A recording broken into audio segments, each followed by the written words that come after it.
Howdy, folks. Welcome back to the Parksville and District Chamber Podcast. My name's Curtis, and I'm here with my co-host, Sean, and we're super proud to be a part of this youth-led podcast series through the Parksville and District Chamber of Commerce.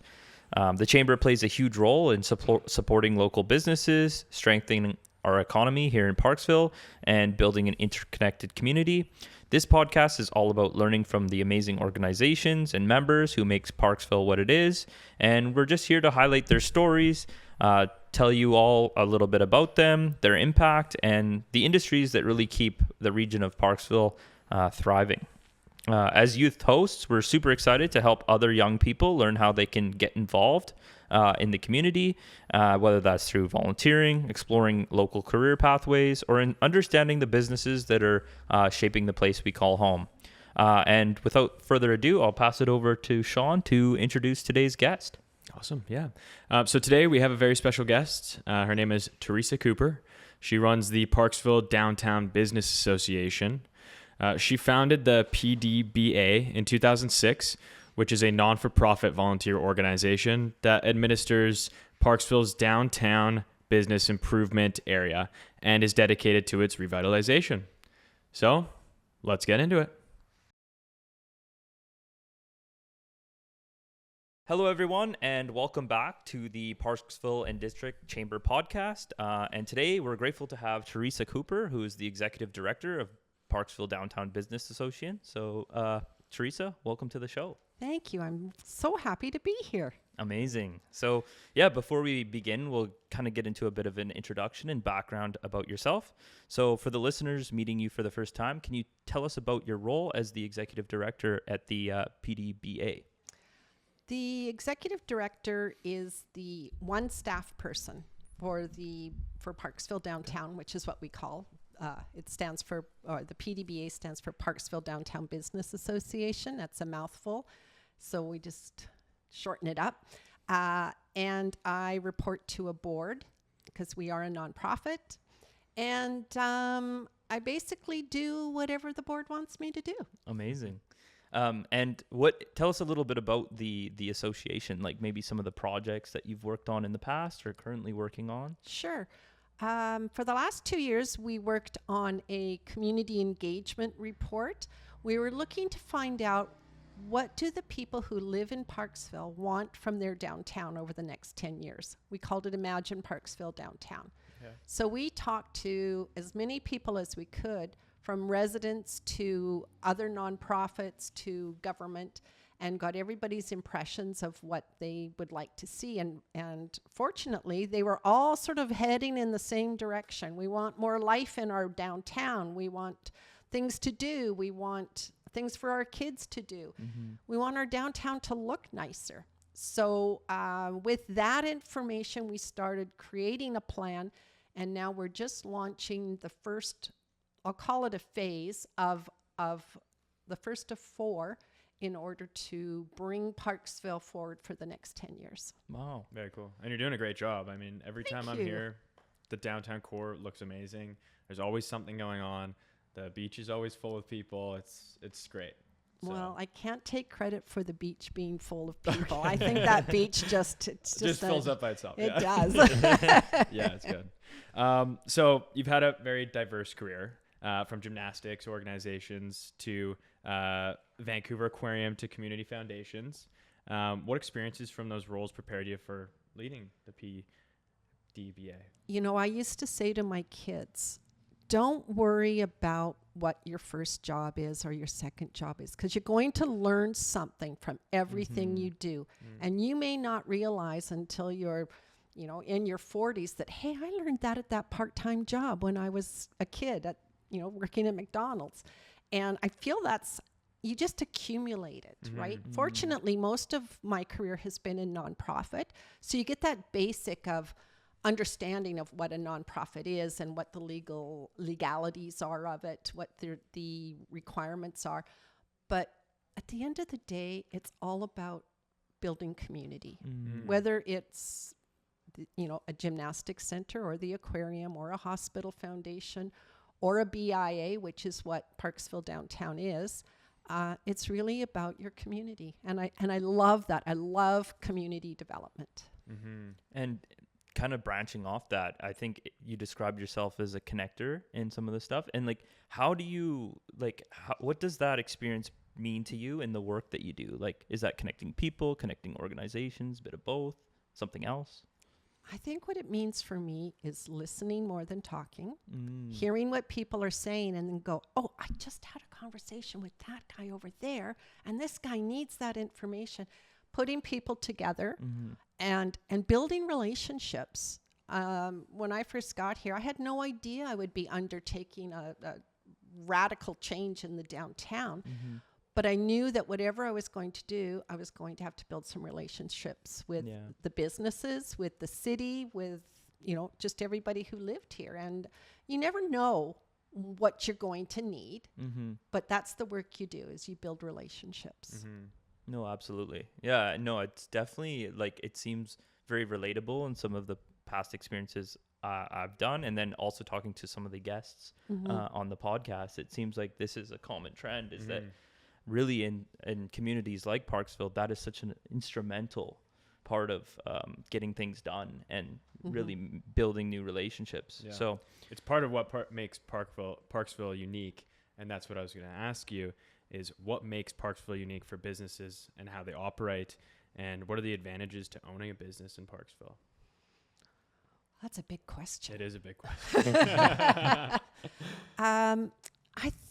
There are a lot of unique things that happen with businesses in this town that I've not run into before. And I think the biggest one is the seasonality of business in Parksville.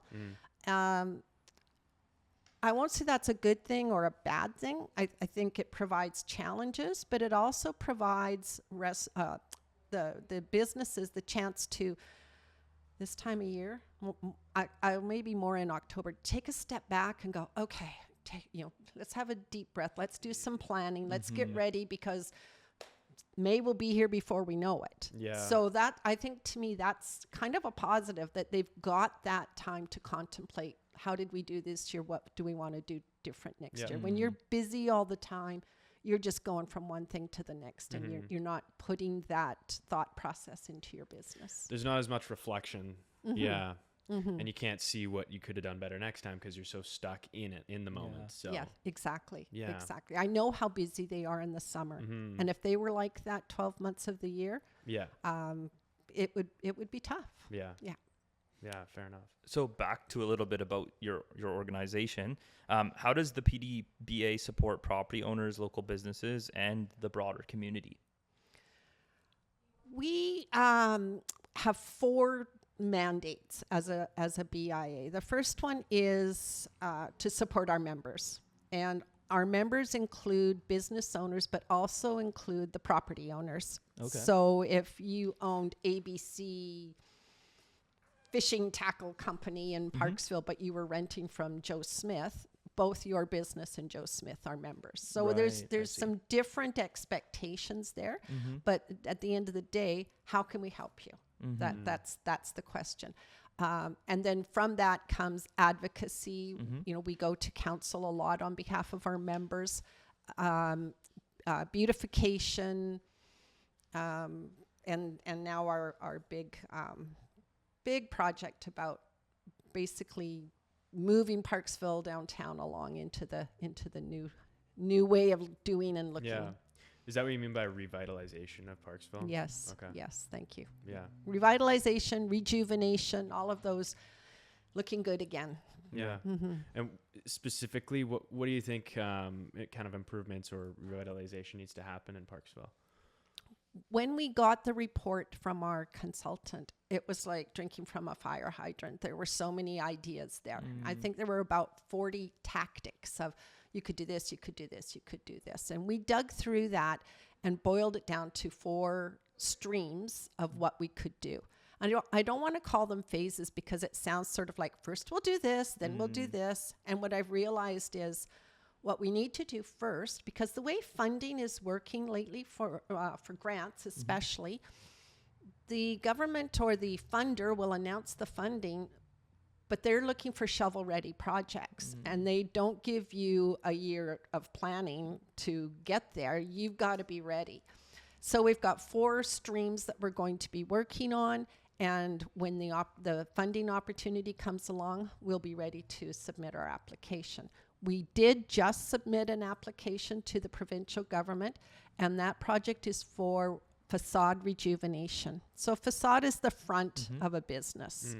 And what we're hoping to see is a new look in downtown. So it's not just about paint and maybe an awning, but we also can do patios, we can do murals, anything that sort of brings that fresh look to our businesses. And I think many of them will really benefit from that. So would you work directly with each business and address their needs on an individual basis? Yes. The plan is that if we do get the funding and they qualify for the funding, we assign a architect designer to go over, here's how your building looks now, here's how much money you've got, here are 3 options of what we can do.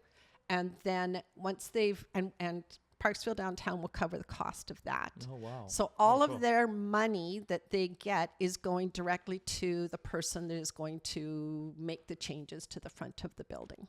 Cool. Crazy. Do you have any in mind that are coming up or that you can tell us about? Or we can't get started until we know if we have the funding. I see. Okay. But what I have done, and it's kind of fun, is I've taken pictures of a lot of the buildings and I've thrown them into AI to see what it could look The like. potential. Oh my gosh, it's so exciting. It's just like, yes, that's what we want to do. Yeah.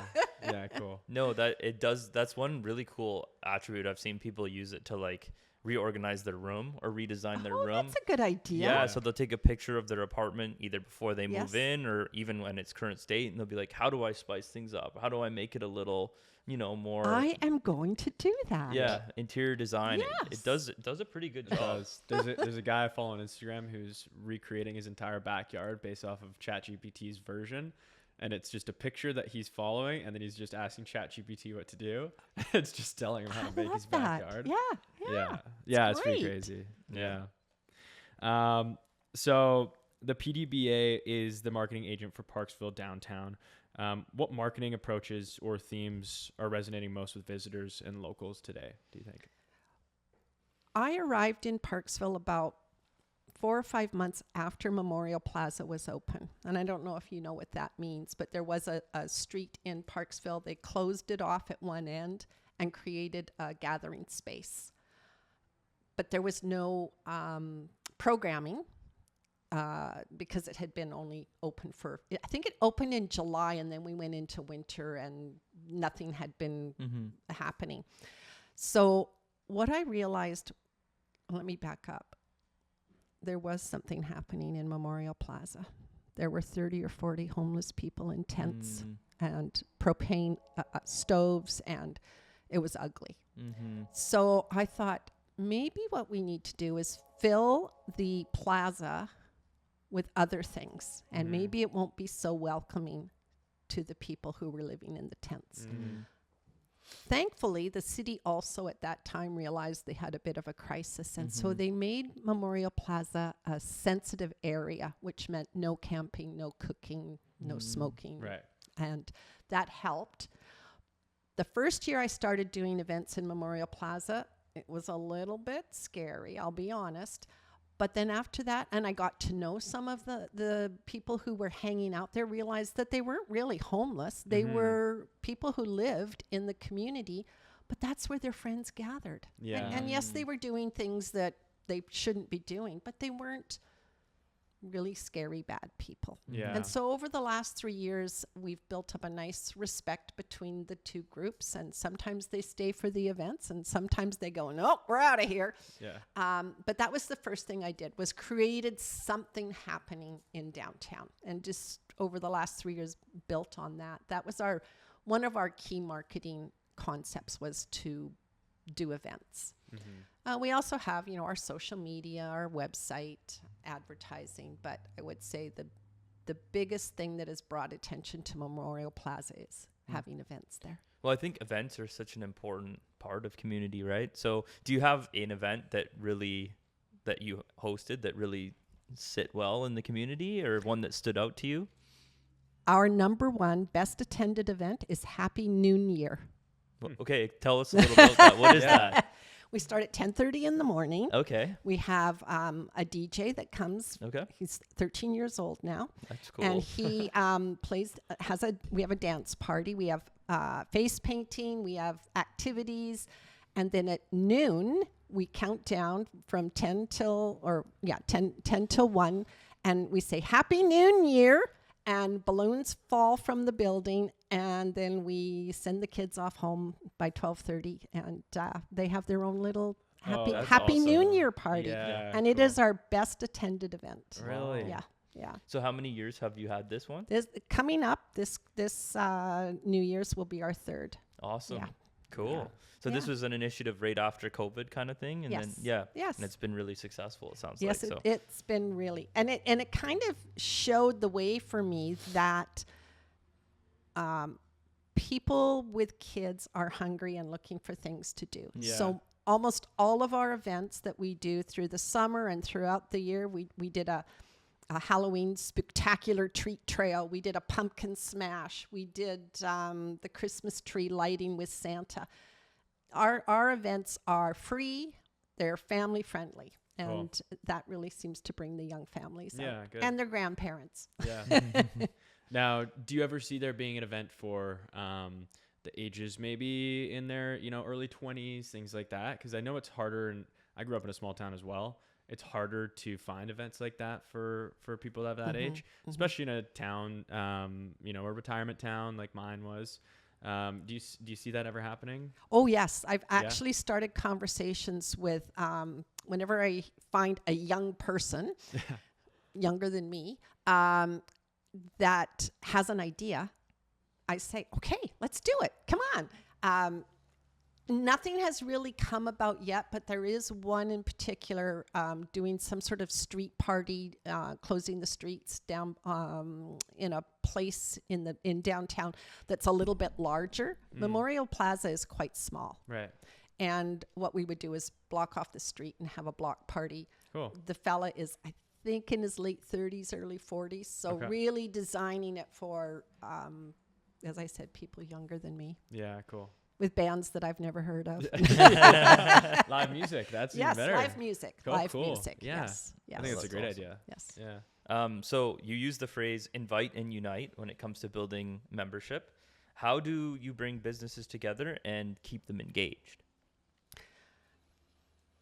The BIA is short for Business Improvement Area. I don't know if you're familiar with that concept, but it is a legal term for when a downtown decides they want to create a BIA. They basically draw a circle around an area, a geographic area.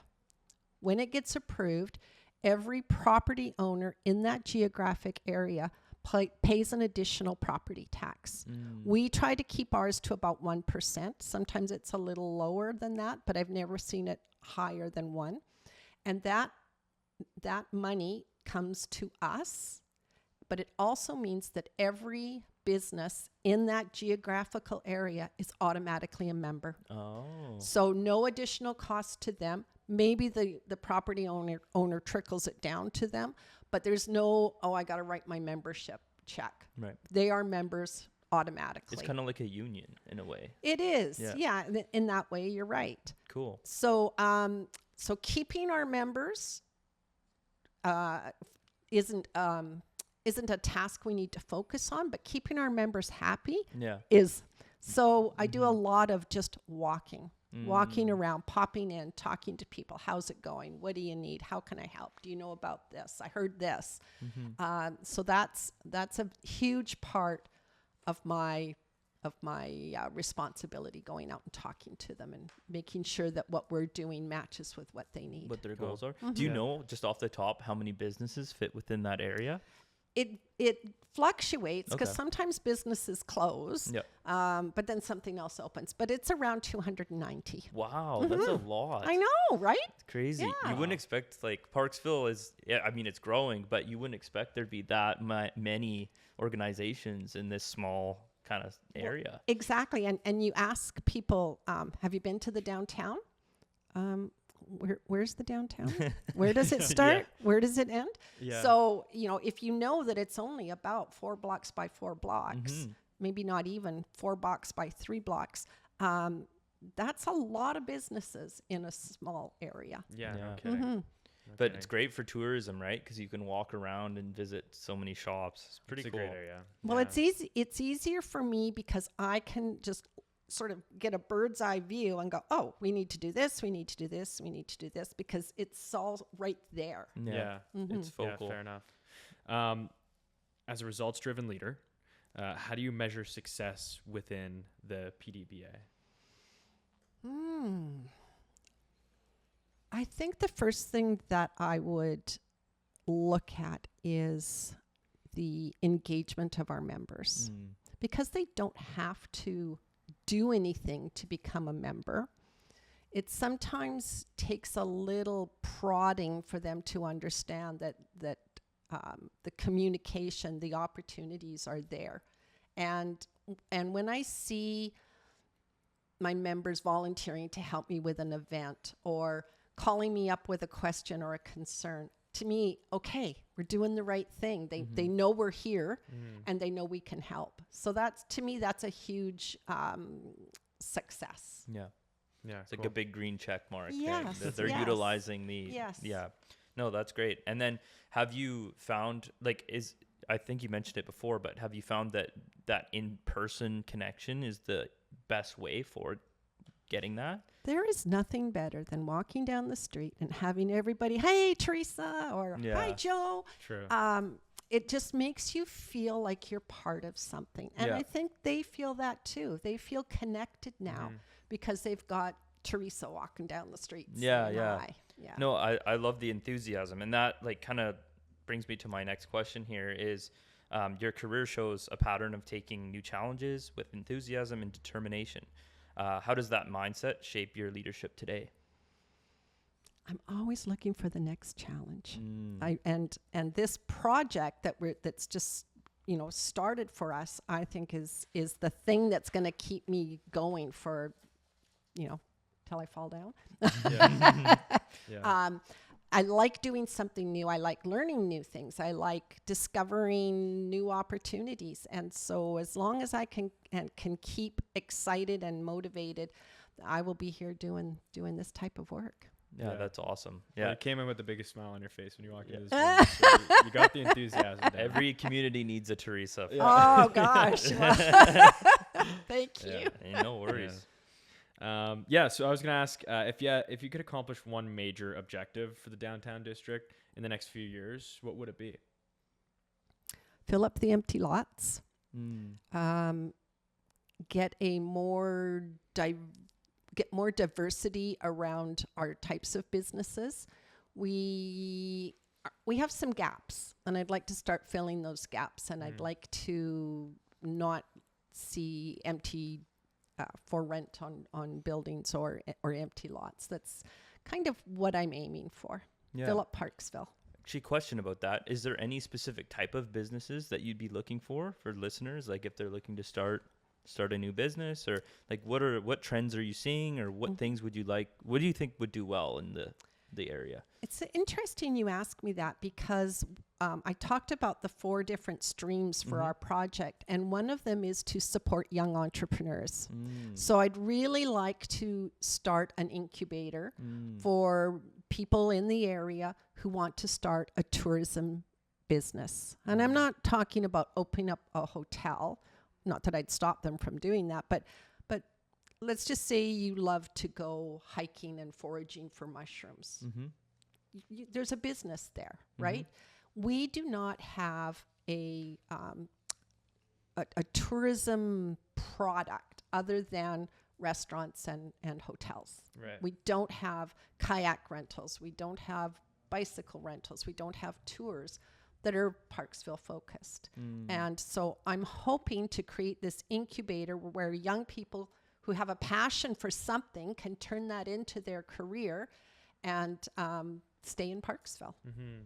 Yeah, I mean, it feels like it's already an incredible place for tourism. So adding that, I guess, diversity to it and offering more. Offering more. Or even, ideas that we haven't even thought of, right? Exactly. British Columbia is such a beautiful place, right? I know. So the opportunity for So much exploring potential. Yeah, Yes. for sure. So no, that's a really cool idea. So would it be like a physical space where people could come together and collaborate, or Yes. Okay. Ideally, I use Langford and Campbell River as an example where they've brought in updated sea cans, and people can rent those for a minimal amount, run their business, test their business, offer this, to the point where they actually, the first couple of years of starting a business is so hard. So if you don't have to pay a huge amount of rent and you can be testing, then that's where you start. And then once you've got something that's feasible and viable, then you move on to your own location. Yeah. Along with the physical part, also having programming to help the entrepreneurs understand small business. Yeah. For someone getting into business, for example, the kayaking business, it could be probably a little bit intimidating to get into that, but knowing that they have the backing, Exactly. that's more comforting, right? Yeah. Well, and plus your office, there's 4 or 5 other people doing the same thing who are running into the same challenges, and you become a community all working towards something even bigger and better. For sure. No, it opens collaboration opportunities, and like a big thing for me, because I've started businesses throughout my life, is even small things like taxes. Like for someone that hasn't started a business before, it's actually like daunting. Very daunting. Yes. Like, and it's scary. No one wants to hear from the CRA either. So right. So yeah, it'd definitely be cool to see like more support for those diverse types of startups. I think everyone's thinking startups is always tech, right? Everyone has that in their mind when they hear the word, but tourism is a whole untapped market sometimes. It really is. It really is. And it's my passion. I went to BCIT and studied tourism. And so it's kind of like it's gone full circle. Now I'm going to show somebody else how to do it. No, that's really cool. Yeah. Yeah. Sweet. Cool. What made you decide to join the Parksville and District Chamber of Commerce? I actually worked for a Chamber of Commerce in Delta when in my younger days, and so very familiar with the work that a chamber does and the importance of a chamber in a community. And to me, there was no real thought to it. It's just, we have to join the chamber. So I believe that Parksville Downtown was already a member of the chamber, but I would support it, the renewals and the ongoing, what am I trying to say? Relationship, I guess, with the chamber. It's important for both organizations, and together we grow stronger. Totally. Yeah, for sure. And so many connections. I mean, the people that we've talked to today, it's all about the connections and networking. And you never know who you're going to be in business with one day. And, absolutely. And sitting across the dinner table from. And so, seems to be a theme here. And it's a tight community. So, it is. Well, I mean, you kind of mentioned it already, but is there any specific benefits or connections that you'd like to highlight for listeners that are thinking about joining the chamber as new members? Well, I know there's a whole bucket load of benefits to being a member of the chamber. I would say for me, coming into a small town, not knowing anyone, that was my motivation. This is how I'm going to get the lay of the land. I'm going to find out who's who. And because it's, you move into a new town and you don't know the dynamics. And it's really easy to step in a big pile of caca if you don't know where you're going, right? Yeah. So I think making some connections at the chamber just made sense for me. Yeah. No, it totally makes sense. And we spoke to 4 people today, and everyone's been incredible. So it'd be cool to now even I want to attend a chamber event. So no, that's awesome. Yeah. I just wanted to, before we close out, just ask you, how can people get involved with the PDBA? Where can they get in contact? And is there anything that you want to highlight that's coming up soon that you'd like to put out there? I always could use help, whether it's events or work in the office. I have the great fortune. My office is sitting right next to Memorial Plaza on Alberni Highway, right across from the Credit Union Insurance Building. And so easy to find. Anybody can drop by anytime. But yes, I have tons of things that I could use help with. Not just physical things, but I met so many people during our engagement process that were architects or community planners, and I'm like, oh, I just want to spend a day picking your brain, right? So anything, I can learn from anybody, and we have lots of things that people can help us with. Cool. Do you have any specific events coming up where you need like volunteers or things like that? Well, we have Happy New Year. Yep. Nice. And the event itself is not difficult, but we have to put up about 6 tents and then take them back down and haul out tables and chairs, and it's hard for me to put up a tent by myself. So, yeah, if somebody wants to come and help me put Cool. up tents, I'd love that. Seems Yeah. like an awesome event. So. And do they just go to your website, or how do they get in contact with you? You know what? The best way is to knock on my door, or you can find me through the website, but I don't have my email address on the website because I don't want somebody to scoop it up and fill it full of spam. Fair enough. So I am Teresa, Teresa, at parksvilledowntown.ca. Perfect. Awesome. Well, if you have questions, please reach out. I'm sure Teresa would love to have a conversation with you. I would. And explore more opportunities. But yeah, that's pretty much it for today. Thanks so much, thank you. Teresa. We really Yeah, appreciate thank your you. time. Thanks for taking all our questions and joining us here at the chamber. It was my pleasure entirely. Thank you. Awesome. All right. Awesome. See everybody next time. See ya.